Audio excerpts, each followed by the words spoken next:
So ngayon, ano naman to? Well, ito yung dream family house namin.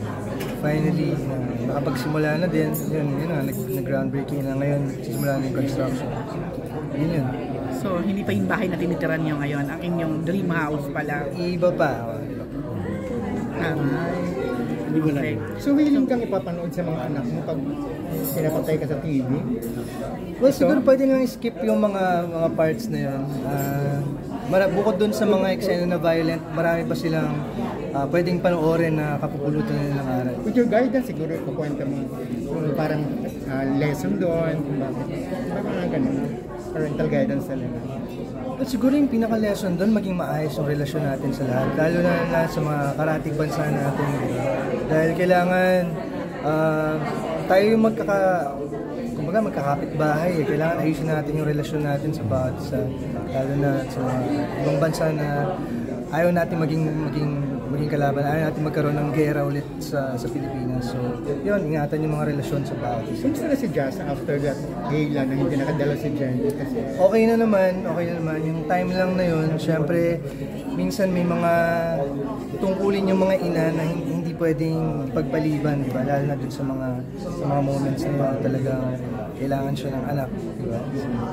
Dennis, mula nung inopen mo yung sarili mo sa social media, kumusta ka?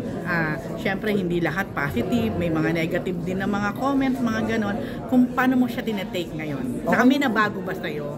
Wala naman. Kumbaga, parang unbothered lang dahil nangyayari talaga yung mga ganon. Hindi natin maiiwasan yung mga tao, magsasabi ng mga hindi magaganda, lalo na hindi nila naiintindihan kung ano talaga yung mga totoo nangyayari. Tatawid ko lang to. Although, may mga after nung incident na, habi mo nga, hindi naman ikaw yun, na-hack yung TikTok mo at that time. Pero parang may mga gumagawa ng, anong tawag sa ganon? Yung gumagaya na ibang mga aktor. Parody, oo, doon. Anong feeling mo doon? Nakakapanood ka na ba? Or nakarating na sa kamalayan mo? Parang may nakita na ako. Ano yung nakita mo? Hindi lang natin pa. Sige. Pero ano naging reaction mo? Well, reaction ko lang doon, parang, napaka-importante pala ng bawat comment, bawat sabihin ng isang tao, totoo man o hindi, napakalang epekto niya sa mga ibang tao, lalong-lalo na hindi alam kung ano yung konteksto talaga, kung ano talaga yung totoo. Nagbulat ka rin. Nagbulat, syempre. Nabiging ganon ka, big deal talaga yung Pero naging katawa-tawa na lang din. Oh my God. Dapat nagpakita ka rin ng abs kasi. Ayaw mo magpakita ng abs din? Wala eh. Binubuo ko pa. Kulang pa. So wala kang abs. Wala kang abs ngayon. Wala pa. Ayun.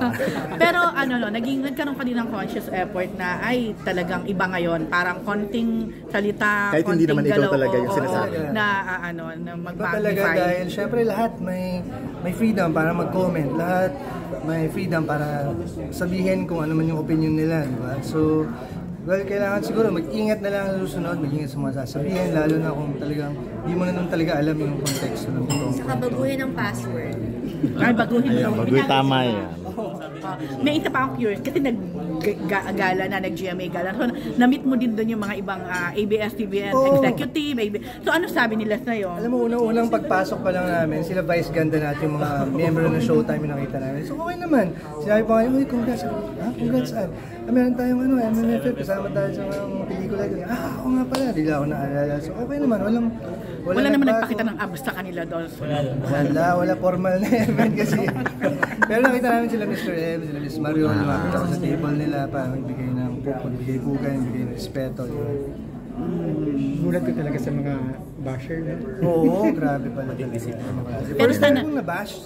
first time ba? Wala naman ako talagang naging kaaway, hindi ko naman ginagawa yung mga bagay. So paano mo tinake yan kung first time? Wala, hindi ko lang pinapansin dahil syempre hindi makakatulong sa'yo pag pinansin mo yung mga ganun. Ayaw mo bumaba dun sa level na hindi naman karapat-dapat para sa'yo. May balak na ba kayong susundan siya? Wala pa. Tutok muna kami dito sa isa pa. Talaga mapagtunan namin ng pansin, makapag-focus, nabigyan namin lahat ng mga kailangan. Thank you, guys. Thank you. Okay, thank you then. Thank you. Community, napakalaking role. At pagkatapos na nasundan pa ng iba pang maraming mga pelikula mula sa Regal. Nga pala ang ice cream. Siguro yung tuwing birthday niya, masayang masaya siya pag nakikita ko siya, nagpapiano siya, tumagawa siya nagpapiano. Siguro yung pinaka fond memory at yung pinaka maalala ko sa kanya, pagiging masayahin niya, pagiging loud niya, natawa, di ba, lakas niya magsalita, lakas niya tumawa. So, yun yung pinaka maalala ko sa kanya. Picture lang din.